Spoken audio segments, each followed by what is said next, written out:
Tech day fertility అమ్మ అనే పిలుపుకు శ్రీకారం చుట్టండి. పొందండి ఉచిత మొదటి కన్సల్టేషన్, మొదటి స్కాన్. సంప్రదించండి 8880747474. ఎస్ఎల్బిసి టన్నల్ కి సంబంధించి ప్రమాదం జరిగి ఈ రోజుకి 17 రోజులు గడుస్తోంది. 16వ రోజు నిన్న కొంత అప్డేట్. ఎందుకంటే 8 మంది చిక్కుకుపోయిన తర్వాత నిన్న ఒక్కటంటే ఒక కార్మికుడి మృతదేహం అయితే లభ్యమైంది. నిజంగానే అంటే 16 రోజులుగా రెస్క్యూ ఆపరేషన్ కంటిన్యూషన్గా జరుగుతూనే ఉంది. వరల్డ్ వైడ్గా ఉన్నటువంటి అన్ని ఎక్స్పీరియన్స్ ఉన్నటువంటి వాళ్ళందరినీ కూడా తీసుకొచ్చి ఈ రెస్క్యూ ఆపరేషన్లో పూర్తిగా వాళ్ళని బయటికి టన్నల్ నుంచి బయటికి తీసుకొచ్చే కార్యక్రమం అయితే ఒకటి జరుగుతోంది. నిన్న 16వ రోజు సహాయక చర్యల్లో భాగంగా ఒకరి మృతదేహం అయితే బయటకు వచ్చింది.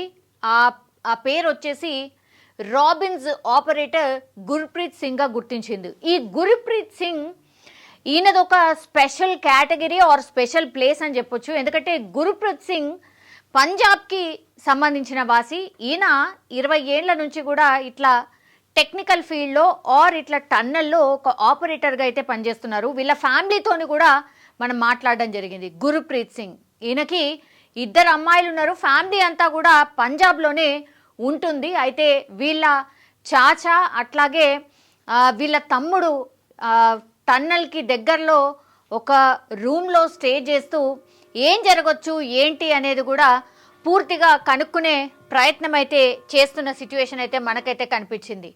పాపం, ఎందుకంటే వీళ్ళది ఎట్లాంటి ప్రాంతం అంటే ఈ గుర్ప్రీత్ సింగ్కి సంబంధించిన ప్రాంతం ఎట్లాంటిది అంటే అక్కడ ఎప్పుడు యుద్ధ వాతావరణమే ఉంటూ ఉంటుంది. అంటే సరిహద్దుల్లో ఉన్నటువంటి ప్రాంతం, అది బార్డర్లో ఉన్నటువంటి విలేజ్లో ఉంటారు కాబట్టి వాళ్ళకి ఆర్మీ ఎప్పుడైతే మీరు వెళ్ళిపోండి సమ్ బార్డర్లో కొంత అలజడి ఉంది, సో అటు అంటే పాకిస్తాన్ నుంచి ఇటువైపు అంటే రెడ్ జోన్లో ఉన్నటువంటి ప్రాంతం అది వీళ్ళు ఉండేటటువంటి ప్రాంతం. సో ఎప్పుడైతే పాకిస్తాన్లో అలజడి ఆర్ ఎట్లాంటి అనుమానమైన రాగానే ఆర్మీ వాళ్ళు వచ్చేసి వీళ్ళు ఉన్నటువంటి విలేజ్ దగ్గర వాళ్ళందరినీ ఖాళీ చేపించేసి ఆర్మీ వాళ్ళు వచ్చి కనీసం 1-2 నెలలు అట్లా ఉంటారట. సో వాళ్ళందరూ కూడా ఎప్పుడు ఎట్లాంటి పరిస్థితితో ఉంటుందో తెలియనటువంటి ప్రాంతంలో ఉంటూ ఉంటారు. అందుకనే పాపం వాళ్ళ ఫ్యామిలీ అంతా కూడా ఈ గుర్ప్రీత్ సింగ్ మీదే డిపెండ్ అయి ఉంటుంది. ఈ గుర్ప్రీత్ సింగ్ ఎవరైతే టన్నల్లో ఇదే టన్నల్లో ఈ మిషన్నే ఆపరేట్ చేస్తూ ఉంటాడు గుర్ప్రీత్ సింగ్. సో ఇది TBM మిషన్. ఈయనకు చాలా ఎక్స్పీరియన్స్ ఉంది. ఒక 15 నుంచి 20 ఏళ్ల నుంచి ఎక్స్పీరియన్స్ ఉంది. సో అట్లాంటిది ఈ ఇన్సిడెంట్ అనుకోకుండా జరగడం, అందులో ఆయన చనిపోవడం అయితే జరిగింది. దానికి సంబంధించిన అప్డేటే ఇది. ఆయన స్వస్థలం వచ్చి పంజాబ్లోని చీమా కలాన్. కేరళ నుంచి తెప్పించిన క్యాడవర్ డాగ్స్, ఏవైతే డాగ్స్ ఉండనో ఆ డాగ్సే గుర్తించినాయి ఎక్కడైతే ఈ మృతదేహాలు, ఇగో ఇవే డాగ్స్ అనమాట, ఎక్కడున్నాయి ఈ బాడీస్ అని ఎక్కడున్నాయని ఈ డాగ్సే గుర్తించినాయి. సో ఫస్ట్ గుర్ప్రీత్ మృతదేహం అయితే వీళ్ళకు దొరికింది. నిన్న అంటే శనివారం రాత్రి సహాయక బృందాలు వాళ్ళు రెస్క్యూ చేస్తూ ఉంటే చేయి కనిపించింది గుర్ప్రీత్ది. ఆ తర్వాత కాంక్రీట్ మాదిరిగా గట్టిపడ్డ మట్టిలోంచి దెబ్బ తినకుండా మృతదేహాన్ని తీసేందుకు సహాయక బృందాలు సుమారు 12 గంటల పాటు వీళ్ళు శ్రమించిండట. మృతదేహం నిలువున ఉన్నట్టు గుర్తించి 12 అడుగుల మేర తవ్వకాలు జరిపారు. TBMకు చెందిన వ్యర్థాలను సైతం తొలగించి 7 లేయర్ల మేర వాటన్నిటిని తొలగించాక గుర్ప్రీత్ సింగ్ మృతదేహం లభ్యమైంది. ఆదివారం సాయంత్రం 4 గంటలకు, అంటే శనివారం సాయంత్రం ఆయన చెయ్యి కనిపిస్తే అక్కడ తవ్వుకుంటూ వెళ్తే ఆ రెస్క్యూ ఆపరేషన్ చేస్తే 12 గంటల తర్వాత గుర్ప్రీత్ సింగ్ మృతదేహం సాయంత్రం 4 గంటలకు అట్లా కనిపించింది. ఆ తర్వాత 6 గంటలకు టన్నల్ నుంచి బయటికి తీసుకొచ్చారు. పోస్ట్ మార్టం నిమిత్తం అంబులెన్స్లో తరలించడం జరిగింది. నాగర్ కర్నూలుకి తీసుకువెళ్లారు. సోమవారం నుంచి గాలింపును చాలా తీవ్రతరం చేసిండ్రు. ఎట్లా GPR రాడర్స్ కావచ్చు, ఆక్వా ఐ యంత్రాలు కావచ్చు, స్నిఫర్ డాగ్స్ కావచ్చు, కేరళ నుంచి తెప్పించిన క్యాడవర్ డాగ్స్ని కూడా వినియోగించిండ్రు ఈ రెస్క్యూ ఆపరేషన్లో. సో గల్లంతైన వారి కోసం ఇంకా కూడా గాలింపు చర్యలు చేపడుతున్నారు. 8 మందిలో కేవలం ఒక్కరి మాత్రమే జాడ తెలిసింది, అది గుర్ప్రీత్ సింగ్. ఇంకా 7గురి జాడ అసలు తెలియనటువంటి సిచ్యువేషన్. కాబట్టి గురువారం రంగంలోకి దిగారు క్యాడవర్ డాగ్స్. 2 ప్రాంతాలను గుర్తించాయి. వాళ్ళు D1 అండ్ D2 అని వాటిని కోడ్ చేసుకొని ఇప్పుడు D2 ప్రాంతంలో ఈ శునకాలు ఎక్కడైతే D1 D2 ఉండొచ్చు అని అజ్యూమ్ చేసినాయో D2 ప్రాంతంలో తవ్వడం స్టార్ట్ చేశారు. అప్పుడు గుర్ప్రీత్ సింగ్ బయటపడ్డాడు. సో ఇంకా అక్కడ బాడీస్ ఉండుంటాయి. సో వాటిని కూడా తీసే ప్రయత్నం అయితే చాలా సీరియస్గా జరుగుతోంది. సింగరేణి, రాట్ మైనర్స్, చెరువు ప్రాంతాల్లో తవ్వకాలు జరుపుతున్నారు. శనివారం రాత్రి ఓ చేయి ఉన్నట్టు NDRF అసిస్టెంట్ కమాండెంట్ హరీష్ గుర్తించిండు. తవ్వకాలు అక్కడే జరిపిండ్రు. సో ఈ ప్రాంతం టన్నెల్లో 13.8 కిలోమీటర్ల ప్రాంతంలో వీళ్ళని గుర్తించిండ్రు. TBMకు 50 మీటర్ల దూరంలో ఉన్నట్టు గుర్ప్రీత్ బాడీ గుర్తించిండ్రు. క్యాడవర్ డాగ్స్ గుర్తించిన మరో ప్రాంతం TBMకు 16 మీటర్ల దూరంలో ఉంది. శునకాలు మరో 2 ప్రాంతాలను కూడా గుర్తించాయి. ఈ 3 చోట్ల తవ్వకాలు ఇంకా కూడా కొనసాగుతున్నాయి చాలా సీరియస్గా. సో ఈ ప్రాంతం సున్నితంగా ఉందని సింగరేణి మైనర్స్ చెప్తున్నారు. వాళ్ళ ఎక్స్పీరియన్స్ని బట్టి ఈ ప్రాంతాల్లో TBM నుంచి 10 నుంచి 16 మీటర్ల దూరంలో ఉన్నాయి. అక్కడ ఊట నీటిని తొలగిస్తూ ఉండగా మిగతా మట్టి కాంక్రీట్ మాదిరిగా గట్టిగా తయారవుతూ తవ్వకాలకు ఆటంకంగా మారుతోంది. సహాయక బృందాలపై పైనుంచి మట్టి పెళ్లలు కూలకుండా ఉండేందుకు దుంగల్ని కూడా ఏర్పాటు చేస్తున్నారు. పైనుంచి ఏం పడకుండా ఉండడానికి వీటిని సపోర్ట్గా వినియోగించి తవ్వకాలు జరుపుతున్నారు.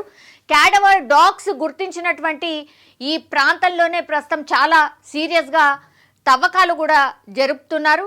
మానవ అట్లాగే జంతు కళేబరాల అవశేషాలను వేరువేరుగా గుర్తిస్తాయి. ఏంటి ఈ కేరళకు సంబంధించిన వైపరీత్యాలు జరిగినప్పుడు కూడా ఈ డాగ్స్ని కూడా క్యాడవర్ డాగ్స్ని కూడా ఉపయోగిస్తున్నారు. కాబట్టి ఈ క్యాడవర్ డాగ్స్కి సంబంధించిన స్పెషాలిటీ ఏంటంటే ఇవి మనిషి కళేబరాలా లేకపోతే జంతువుకు సంబంధించిన కళేబరాలా, వాటి డిఫరెన్స్ను కూడా వీటికి తెలుస్తూ ఉంటాయి. అందుకని ఈ డాగ్స్ని తీసుకొచ్చారు.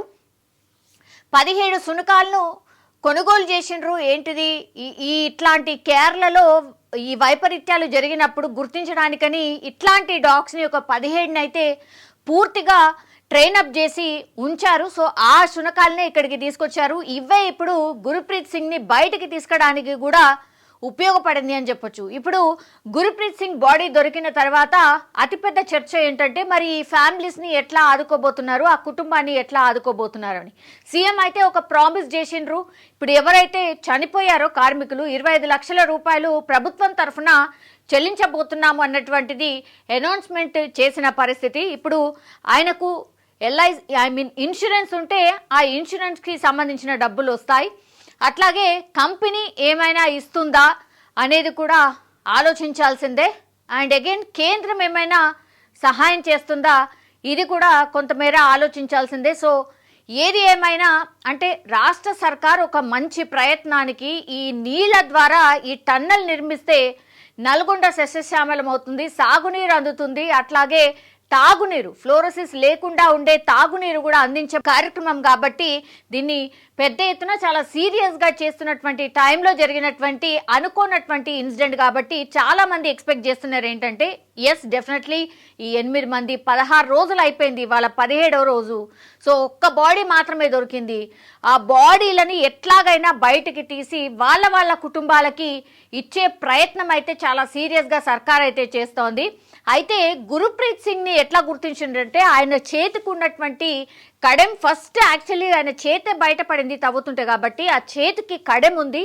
అట్లాగే ఆయన హైట్, పర్సనాలిటీ, కలర్ చూసిన తర్వాత వాటిని గుర్తించి ఎస్ ఈ గుర్ప్రీత్ సింగే అని నిర్ధారణకు వచ్చిండ్రు.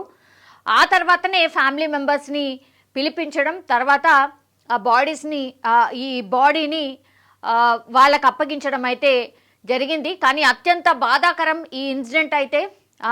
ఇది ఒక గుణపాఠం కూడా. ఒకవేళ టన్నల్లో ఏదైనా కార్యక్రమాలు గవర్నమెంట్ తీసుకుంటే మరి ఎట్లాంటి ప్రాంతాల్లో ఎట్లా ఈ ప్రమాదాలు జరగకుండా ఈ తవ్వకాలు జరపాలి అనేది కూడా ఒక లెసన్ అన్నమాట. ఫర్దర్గా ఇంకెప్పుడైనా ఇట్లాంటి సంఘటన జరిగితేగినా వీళ్ళు ఎట్లయితే రెస్క్యూ చేసిండ్రో ఇట్లా రెస్క్యూ ఇలా కాకుండా ఇలా చెయ్యొచ్చు అనేది ఒక గుణపాఠం లాగా అనుకోవచ్చు. సో ఈ రెస్క్యూ ఆపరేషన్స్లో పాపం 16 రోజుల నుంచి కూడా వీళ్ళు ఎవరైతే రెస్క్యూలో పాల్గొంటున్నారో వాళ్ళ ఫ్యామిలీస్ అందరినీ కూడా వదిలేసి ఆ తర్వాత వీళ్ళు కూడా నిజం చెప్పాలంటే వాళ్ళ ప్రాణాల్ని కూడా పణంగా పెట్టి మిగతా 8 మంది ఎవరైతే అందులో చిక్కుకుపోయి ఉన్నారో వాళ్ళని బయటికి తీసుకొచ్చే కార్యక్రమం అయితే చేస్తున్నారు. ఫస్ట్ వీళ్ళందరికీ అయితే హ్యాట్స్ ఆఫ్ చెప్పాల్సిందే నిజం చెప్పాలంటే. బట్ ఈ కొంత ఒక అంటే చాలా రోజుల తర్వాత ఈ ఒక మృతదేహం అయితే బయటపడింది కాబట్టి ఇంకా చాలా ఫాస్ట్గా ఓకే ఇలా ఈ డాగ్స్ ఏవైతే గుర్తించినాయో ఆ ప్రాంతంలోనే తవ్వకాలు జరిపి ఇంకా త్వరగా ఈ వర్క్ ఫినిష్ అవుతుంది అనేది అయితే గుర్తించడం జరిగింది. అంతే ఫాస్ట్గా ఈ రెస్క్యూ ఆపరేషన్ అయితే కొనసాగుతున్న సిచ్యువేషన్ అయితే కనిపిస్తోంది. సో 17వ రోజు ఇంకా సీరియస్గా ఒకరి బాడీ బయట పడిన తర్వాత మిగతా ఫ్యామిలీస్ ఎవరైతే ఈ 7 కుటుంబ సభ్యులు ఉన్నారో వాళ్ళు ఇంకా కూడా ఈగర్గా ఎదురు చూస్తున్న సిచ్యువేషన్ అయితే కనిపిస్తోంది. మరి చూడాలి ఇంకా ఎన్ని రోజులు పడుతుందో మిగతా 7 మృతదేహాల్ని బయటకు తీయడానికి అనేది చూడాల్సిందే.